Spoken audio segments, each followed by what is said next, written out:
Ìjà ńlá kan tún bẹ́ sílẹ̀ láàrin ẹgbẹ́ òṣèlú APC àtàwọn jàǹdùkú kan ní ìlú Ìlẹ̀ṣà. Ṣé òótọ́ ọ̀rọ̀ ni Fáyọ̀ṣe sọ yìí àbí ìsọkúsọ gbáà? Ọwọ́ ọlọ́pàá ti tẹ àwọn mẹ́wàá kan ní ìpínlẹ̀ ọ̀tọ̀ọ̀tọ̀, èyí lohun tí wọ́n sì ṣe o. Ọpẹ́ o, àwọn tí wọ́n jí gbé láàfin Emir ní Kwara ti gbòmìnira. Ẹ jọ̀ọ́ kóníkálùkù ó gbọ́ tara rẹ̀ báyìí. Bella ti sọ̀rọ̀ lórí àwọn tó ń yọnu sí ìgbéyàwó rẹ̀. Ọmọọba Lateef Fagbemi ti ṣe ìkìlọ̀ lórí ọ̀rọ̀ àwọn ọlọ́pàá. Ṣẹ́yìn náà ti gbọ́ ohun tí wọ́n ṣe fún Àtíkù Abubakar. Bí a ti ń la ogun ìgbésùnmọ̀mí kọjá, bẹ́ẹ̀ là ń la ọ̀wọ́n gógó oúnjẹ kọjá pẹ̀lú.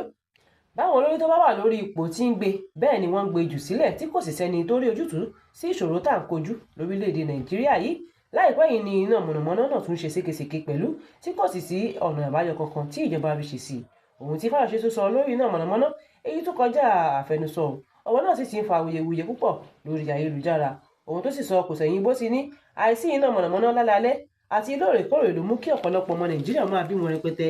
Èyí ló sì ti mú kí ìṣẹ́ àti òṣì kó máa rábàbà láàrin àwọn tó ṣe aláìní fún. Ọ̀rọ̀ tí Fáyọ̀ṣe sọ yìí ti mú kí àwọn ọmọ Nàìjíríà máa bo nàtẹ́ lọ́mọkùnrin náà. Wọ́n sì ṣàpèjúwe ìgbésẹ̀ yìí bí ẹni tí kò mọ ohun tó ń ṣe. Bẹ́ẹ̀ làwọn mìíràn ní báwo ni ìṣòro àìsí iná mọ̀nàmọ́ná sì lè fa kéèyàn máa bí ọmọ rẹpẹtẹ o. Àwọn aráàlú sì ti ń kọminú lórí ọ̀rọ̀ náà. Wọ́n ní ṣé ọ̀rọ̀ tó yẹ kó máa jábọ́ lẹ́nu àwọn tá à ń pè ní ìjọba nìyẹn. Don't address this issue of electricity. The people at that level have no alternative attraction. Nothing else matters to them after 7 o'clock. It gets dark, everybody is engaging their wives. And the population simply becomes double. The simple problem is because there's lack of electricity.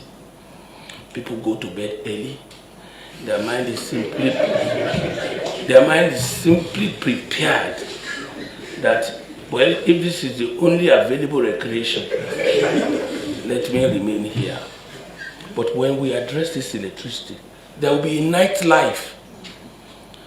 There will be recreation outside your wife. Àwọn mẹ́wàá kan ti bọ́ sí gbàgà àwọn ọlọ́pàá ní ìpínlẹ̀ Ondo. Àwọn afurasí kan la gbọ́ wípé níṣe ni wọ́n ti bọ́ sí àhámọ́ àwọn ọlọ́pàá báyìí o lórí ìwà ọ̀daràn bíi ìdígunjalè tí wọ́n lọ́wọ́ sí ní ìpínlẹ̀ Èkó àti ní ìpínlẹ̀ Ondo. Ẹni tó jẹ́ kọmíṣánná ọlọ́pàá ìpínlẹ̀ Ondo Fẹ́ni Sọ̀háàgù sì ti ṣàlàyé wípé àwọn 7 nínú àwọn 10 náà ni àwọn mú o látàrí ìjà ilẹ̀ kan tó ṣẹlẹ̀ ní ìlú Àkúrẹ́ nígbà tí àwọn 3 jẹ́ afurasí adigunjalè. Nínú àlàyé tí kọmíṣánná ọlọ́pàá ìpínlẹ̀ Ondo ṣe ó ní àwọn gba ìbọn àtàwọn nǹkan ìjagun mìíràn lọ́wọ́ ikọ̀ méjèèjì lásìkò tí ọwọ́ pálábá wọn ségi. Kọmíṣánná ọlọ́pàá tẹ̀síwájú pé ìjà ilẹ̀ náà tí wọ́n fi dá rògbòdìyàn sílẹ̀ ti wáyé ṣáájú o láti inú oṣù keje lẹ́yìn tí ràbàràbà rẹ̀ kò sì tán nílẹ̀ títí di àsìkò yìí o. Èyí ló mú kí iléeṣẹ́ ọlọ́pàá ó tojú bọ ọ̀rọ̀ náà kí ó tó wá di ọ̀ràn sí àwọn afurasí ọ̀hún lọ́rùn. Ṣẹ́yìn náà ti gbọ́ bí ọ̀pọ̀ èèyàn ti farapa lẹ́yìn táwọn jàǹdùkú kan ṣínà ìbọn bolẹ̀ níbi ìpolongo ìbò APC ní ìpínlẹ̀ Ọ̀ṣun. A gbọ́ pé ọ̀pọ̀ èèyàn farapa lẹ́yìn táwọn jàǹdùkú agbébọn ṣínà ìbọn bolẹ̀ níbi tí ẹgbẹ́ òṣèlú APC ti ń ṣe ìpolongo ìbò ní ìlú Ìlẹ̀ṣà lọ́jọ́ àbámẹ́ta tí í ṣe ọjọ́ 9 oṣù kẹjọ ọdún tí a wà yìí o. Ìṣẹ̀lẹ̀ ọ̀hún wáyé lásìkò tí àwọn ọmọ ẹgbẹ́ òṣèlú APC ń ṣe ìpolongo ìbò níbi tí wọ́n ti ń rìn ní agbègbè Òkè Omirú lọ sí Ìlẹ̀ṣà. Níbẹ̀ ni ọmọ ẹgbẹ́ APC kan ṣàlàyé pé lóòrọ̀ kùtù tí àwọn padà sí ilé ẹgbẹ́ wọn làwọn jàǹdùkú kan tí ọmọ ilé ìgbìmọ̀ aṣòfin ìpínlẹ̀ Ọ̀ṣun darí wọn ṣe ìkọlù sí àwọn. Ó ní níṣe làwọn jàǹdùkú ọ̀hún yìnbọn sókè lákọlákọ láti lè dẹ́rù bà wọ́n àbí láti tú wọn ká, ṣùgbọ́n àwọn ò mìíràn bẹ́ẹ̀ sì ni wọ́n yìnbọn lù wá. Èyí ló mú kí àwọn 4 kó farapa ní ibi ìkọlù ọ̀hún. Èwo nínú yín ló lọ́ọ́ fi owó sí àkáǹtì Àtíkù láì sọ fún un? Láìpẹ́ yìí ni fọ́nrán kan gba orí ayélujára èyí tó ṣàfihàn bí tí Àtíkù tó jẹ́ ẹni tó ń dúró ipò ààrẹ lọ́wọ́lọ́wọ́ báyìí láti inú ẹgbẹ́ NDC ti sọ̀rọ̀. Ó ní owó ọmọ ẹni tó lọ san owó sí àkáǹtì òun, bẹ́ẹ̀ òun kò mọ ẹni tó fowó náà ránṣẹ́ síbẹ̀ títí di àkókò yìí o. Ọjọ́ Ẹtì Friday ọjọ́ 7 oṣù kẹjọ ni Àtíkù Abubakar kéde owó náà. Ọjọ́ Ẹtì Friday ọjọ́ 7 oṣù kẹjọ ni Àtíkù Abubakar kéde owó náà léyìí tí olùdámọ̀ràn rẹ̀ Frank Shaibu náà sì jẹ́rìí sí pẹ̀lú.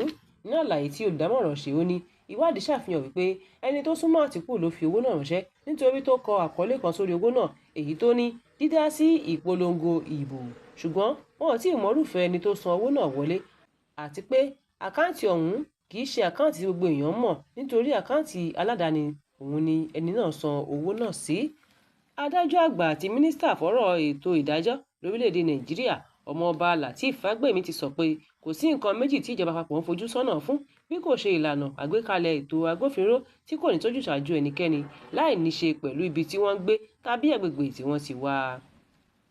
Ó sọ nínú ọ̀rọ̀ rẹ̀ pé ohun tó ṣe pàtàkì nínú àbá náà ni láti rí i pé ààbò wà fún ẹ̀mí àti dúkìá, bẹ́ẹ̀ ló tún ṣe pàtàkì wípé a kò jẹ́ kí ọlọ́pàá ìpínlẹ̀ di ohun èlò agbára fáwọn olóṣèlú láti fìyà jẹni àbí láti fi ṣe ìdúnkokò. Pẹ́lá ti nàka àbùkù sí gbogbo àwọn tó ń yọnu sí lára wípé bóyá ó ti ṣe àṣemáṣe ni Davido kò ṣe wá síbi ayẹyẹ ìgbéyàwó rẹ̀, ṣùgbọ́n Pẹ́lá sì ti sí aṣọ lójú eégún báyìí. Ó ní Davido jẹ́ ẹni tóun nífẹ̀ẹ́ sí jùlọ, ààyè tí kò sí fún ni kò sì jẹ́ kó wá síbi ìgbéyàwó náà kì í ṣe nítorí nǹkan mìíràn, àti pé púpọ̀ lára àwọn olólùfẹ́ òun tí kò wá ti fi ẹ̀bùn ńláńlá ta òun lọ́rẹ. Fún ìdí èyí kí oníkálùkù lọ rán aṣọ rẹ̀ níbi tó ti gbé yà. Àwọn mọ̀lẹ́bí Emir tí wọ́n jí gbé ní Kwara ti gba òmìnira o. Ṣáájú ni àwọn agbésùmọ̀mí jí àwọn mọ̀lẹ́bí Emir gbé lọ ní Kwara ní nǹkan bíi aago 2 òru ọjọ́ 25 oṣù karùn-ún ọdún 2026 tí a wà yìí, níbi táwọn jàǹdùkú náà ti ya bo ààfin Emir ìlú Yashkira ní ìjọba ìbílẹ̀ Baroti, léyìí tí wọ́n jí èèyàn 10 gbé lọ. Wọ́n sì tún dáná sun ààfin Emir pẹ̀lú o. Ṣùgbọ́n ní báyìí àwọn mọ̀lẹ́bí náà ti gba òmìnira lọ́jọ́ 7 oṣù kẹjọ ọdún 2026 tí a wà yìí. Àwọn ẹbí àti ará wọn sì ti ń fi ìdùnnú wọn hàn lórí ìtúsílẹ̀ ọ̀hún. My name is Sani Amira. So tell us your experience while you were there.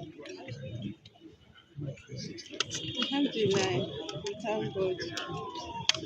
We faced more challenges over there, but we thank God and we thank our President of Nigeria, and we thank our chairman, President, everybody. We thank them.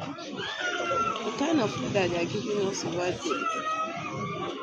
The day that we reached, they just dropped the guinea corn for us with salt and maggi. Before your holiday. Every day they give us one bag of guinea corn without oil, pepper, nothing. There is a day that they don't even give us the salt and maggi again, just salt. They just add like buka. I don't know how to pronounce it in English. That one they give us. At last, they just stop giving us that one. The guinea corn is the one that we do soup with it. We eat it like that with salt sometimes. And we thank God with that. And they keep us inside river. The place that we do is inside river. And plane always used to come sometimes. All the plane that is coming, they will ask us to, they will set fire. They will ask us to off the fire. Their plane is not serious, they can just go and keep one side and be silent. Sometimes they will give us food, sometimes they will not give us. That's how we used to sleep with our children. And we have sick people over there again, pregnant women that they deliver. They asked of nurse, if nurses we thought. I said no, because I'm also a nurse. I just used to help pregnant women during delivery. I helped like 10 women for delivery without blood. Fún àkọ́tún ìròyìn, ẹ tẹ̀lé wa lórí ìkànnì Yorùbá Space TV lórí ayélujára Facebook àti YouTube. Tèmítọ́pẹ́ Hassan ń jábọ̀ ròyìn sí ìgbọ̀nyín. Ire o.